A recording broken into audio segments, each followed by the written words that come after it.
I've just named my talk "Live Your Sport." So, sport, not just sport, but treat it as a metaphor for art, passion, basically whatever you really want to do, and something that you should really live with, breathe it every single day of your lives. So that's why I live your sport, because yes, I'm a sportsman. So live your sport.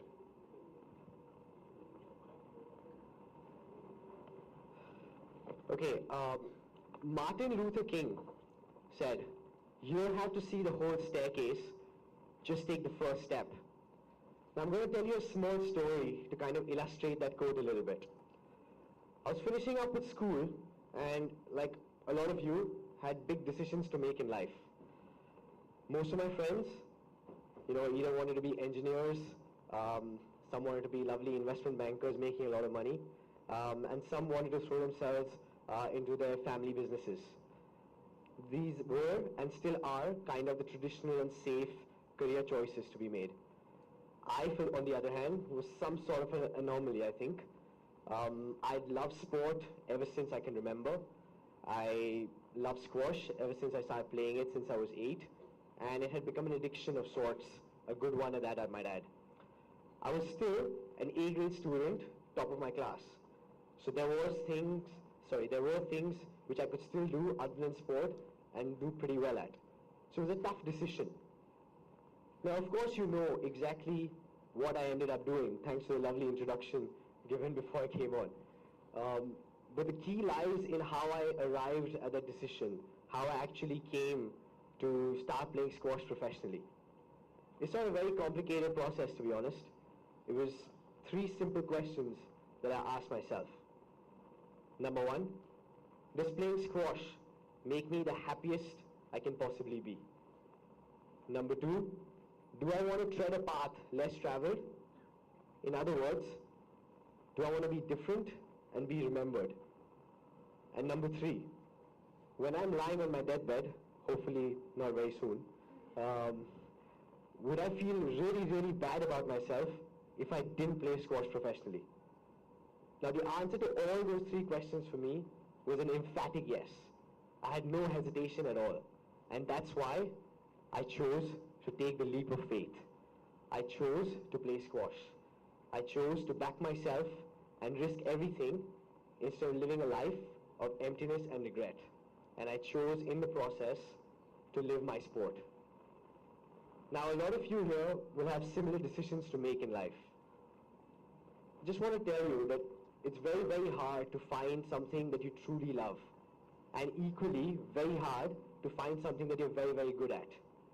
A lot of people in life, and I know them personally, have no idea what they truly love. They go through their entire lives thinking, maybe I should have done this, maybe I should do that, but they don't really know what they really want to do. So if you do know what you really want to do, then do it. So some of you are here, I know you're at engineering college, but I've just had a massive discussion about art and culture before during the lunch break, and some of you all might want to be an artist, a singer, a dancer, or some of you all might actually want to create an unbelievable startup that's going to rock this world in 3 years from now. To you I say, take the leap of faith. 3 pillars of success. Now, I have to define success to kind of, go on to the 3 pillars. So there are about 1 million definitions of success all over the internet, and everyone has their own perceptions. So success is a matter of opinion, I think. So in my opinion, success is an achievement of any kind which gives you happiness over an extended period of time. Preferably eternal, but it's very hard to find something that is eternal in terms of success, because life is a work in progress every day, and your perceptions change, your attitude to life change. Like for example, I remember when I was young, my house used to seem massive to me, like absolutely massive, and then 10 years down the road, I found myself telling my dad, the house is really small, what's going on? So it's basically perception, and because of that, your achievements, the scale of your achievements change with life as well. So as long as it gives you happiness over an extended period of time, you're doing well for yourself. The first pillar that I've always adhered to is dream big, but keep it to yourself.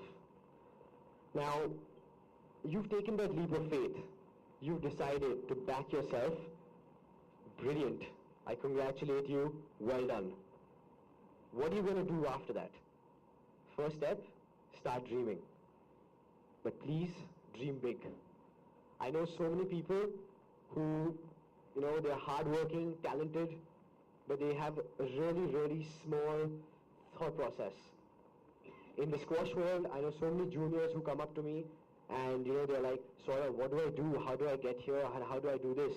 I ask them, where do you want to get? They're like, I want to win the Junior Indian Nationals.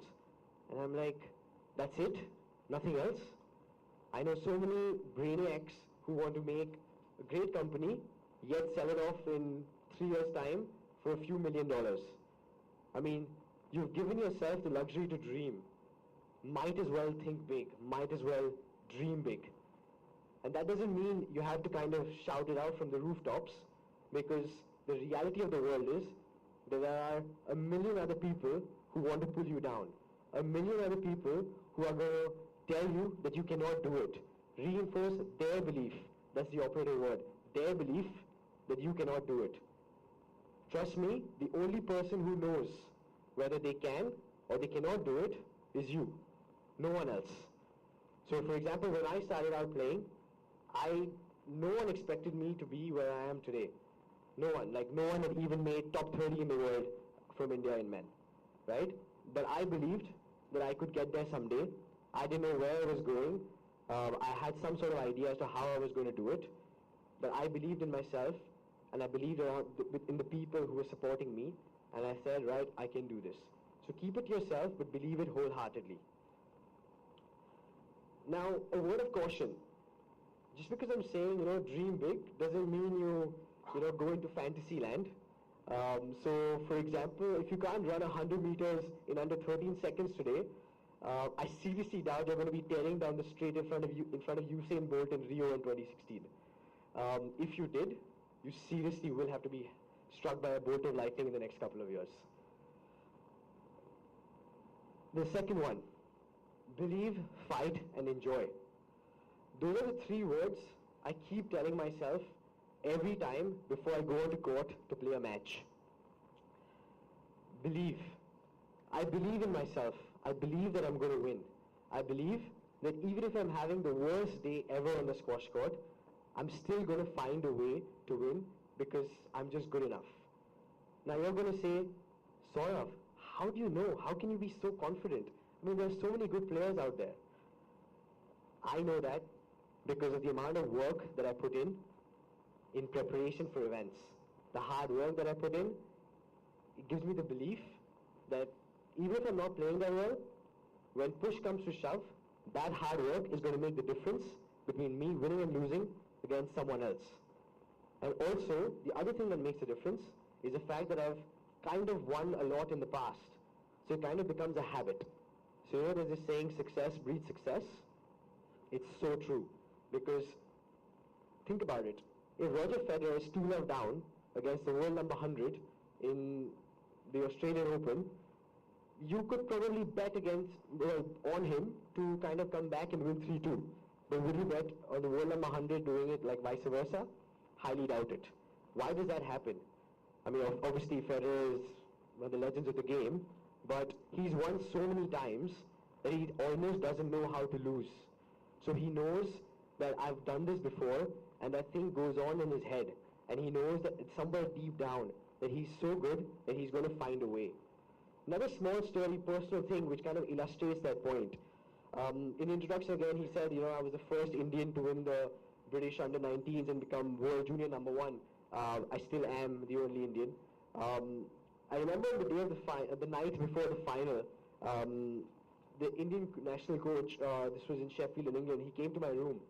And for like 5 minutes, he's trying to basically make me understand the gravity of the situation by saying, Saurav, tomorrow is like a really big day. You don't make finals of British juniors every year. It's a huge day for India, and things like that. And I'm just listening to him. So after 5 minutes, he goes like, right, I've spoken a lot now. You've not said a word. What's happening? And I just went to him. I'm like, Cyrus, his name's Cyrus Poncha. I just were like, Cyrus, just get me on that court tomorrow, and trust me, I will win. There's no chance I'm losing. And he goes like, how do you know? I was like, I just know. Just get me there, that's it. And believe you me, in the whole tournament, I played a fantastic event. In the whole tournament, my worst performance came in the finals, but I won 3-love. What made me win was just pure belief. That just drove me to win the whole thing. And like after when we were doing the retrospection and things like that, we kind of laughed about it, but that kind of just showcased to me what belief can do for you. It can take you to places where you think you can't go. Fight. I fight every day with myself in training. Every single day. I fight every day to train harder than what I trained yesterday. I fight every time when I'm on court playing a match. I fight like my life depended on it. I run down every ball because I think this, like, you know, I have to get something back. I have to make the other guy hit one more ball, and that's going to make the difference. Where does that fight come from? The fight comes from the desire to win. Someone told me at a very young age, winning is not everything. It's the only thing. You know, when I was young, you know, my parents are very, very, very supportive, and they used to say, you know, don't worry, even if you lose, it's fine. You know, it's more about the participation and do well for yourself, and, you know, we are all there to support you. But I think when I was about 13 or 14, someone told me this, and it stuck with me ever since. And sometimes that means, you know, you feel so bad that you've lost, that you don't come out of your room for like a day, day and a half sometimes. You know, but winning is very important, and that desire to win and that willingness to fight is what separates some of the greats to the also-rans in a lot of ways. They really, really want it. No one ever achieved anything without really wanting something, without having the desire to, you know, go that extra mile, without having the desire to fight for that little bit more. It's a bit rhetorical, but it's very important, something we lose sight of in the daily run around of our lives. I lose sight of it sometimes as well, and I have to kind of remind myself and reinforce myself, and that's why I say those 3 words: believe, fight, and enjoy. Now, whilst I'm believing and I'm fighting and I'm killing myself every day, I still seem to enjoy it all. Now, you might say, you're a complete madman. In a way, yes, I am. But this particular feeling is a bit hard to explain unless you've experienced it yourself. Because when I train really, really hard, or in a match I've pushed myself beyond a certain limit, beyond what I'm naturally used to, the pleasure and the joy that I get is comparable to nothing else in this world. And trust me, that joy is as pure as you can get. So, another small example. My trainer, physical trainer, he loves, you know, to come up with things which he thinks I can't do. So he'll come up with certain circuits or, you know, weightlifting stuff or, you know, runs and things like that. And he'll be like, you know what, Saurav, you're not going to be able to do this. And when I actually manage to do it, and I see, and I can wipe the smirk off his face, and I'm like, yes, this is it. And I feel super happy. And that completely makes my day. And I go back home thinking, wow, this is a great day spent. So just the whole part of enjoying it is very, very important. Because if you're not enjoying it, then really it's not your passion. It's not something that you're going to wake up in the morning and feel like, you know what, I want to go to the squash court today, and I'm going to try and do this, or I'm going to go to the gym today, and I'm going to do these plyometric exercises, or I'm going to go onto the track today and break this time for the 500 meters. Now, it's not going to happen every day. You are going to go through days when you wake up and you say, my body is hurting so bad, mentally I feel stale, and I really, really don't want to play today. That is normal. Don't feel scared. Happens to everyone. Anyone who says that, you know, every single day they get up and they say, right, this is what I'm going to do, and this is what I've always wanted to do, and I love this, I love my life. I don't know, I mean, they are a really, really lucky bunch, because I'm not one of them. So, as long as in the majority of the days you're feeling that, and you're enjoying it, is going to bring out the best in you when it really matters the most. And that's what really counts in the end. The third one, which is forgotten a lot in the whole grand scheme of things, because people start talking about how hard someone's worked or how talented someone's been, and how they had this system whatever in place, and that's why things happen for him and things like that, is relationships.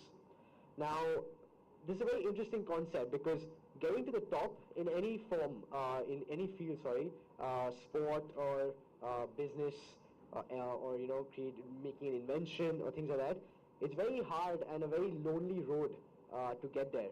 There are a lot of sacrifices to be made. There are a lot of hurdles to go over, and there are a lot of solutions you need to find for different problems. And one person doing it all along is extremely hard. You need a support system. So when the lovely saying that behind every successful man there's a woman, that's actually the support system, and it actually works vice versa these days as well. Thank God for gender equality. But that's the support system. The support system gives you that safety net and kind of alleviates a lot of the pressure that comes with performing on the big stage. So one of the questions I get asked a lot in interviews and when people come up to me, parents of kids and things, and they go like, you're India #1, you're playing on the world stage, don't you feel the pressure? Don't you feel that you have to deliver every single time? And to be honest, no, I don't. And I feel a big reason for that, is that I have a very good support system. I have a very good safety net in terms of my family and a few of my close friends. Now, I would say there are about 5 or 6 of them. For some people, it could be just one other person who's their girlfriend or their boyfriend or their wife or their sister, or it could be their entire family. But it's very, very important to keep those close ones really, really close to you through both the ups and downs. So even when you're on the up, when things are going great, you really want to be able to celebrate the small steps that you take. And it comes back to the first quote that I mentioned. You don't have to see the end of the staircase, just take the first step. Because if you take the first step, think about it, you generally are going to be able to take every next subsequent step. But it's important to be able to celebrate each step, because life is short. You want to be able to celebrate life as much as you can, as frequently as you can. And you want to be able to celebrate it with people who really, really matter to you. If you can't, then you're losing feeling in life. You're losing emotion. If you lose emotion, then you cannot express yourself. And if you cannot express yourself, then you're not going to get anywhere. Because expressing yourself is all about showing, not just to the world, but to yourself, what you're capable of, and proving to yourself that yes, you can get there. And whilst you can start expressing yourself, that's when the journey to the top actually gets worthwhile, and you start enjoying it. And that's when, you think, right, even when it's a massive low, you think, yeah, I've done all this, but I can think back to the highs, and I can look forward to the next high, because if you're really at the bottomest position, you are definitely going to go up, and those relationships make you feel that way consistently, no matter what.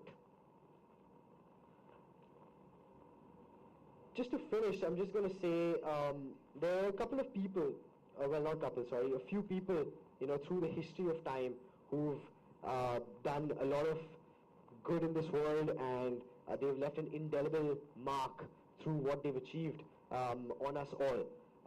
I'm just going to take a few names from the recent past, because I think it will resonate better with the audience that is there. It definitely resonates better with me.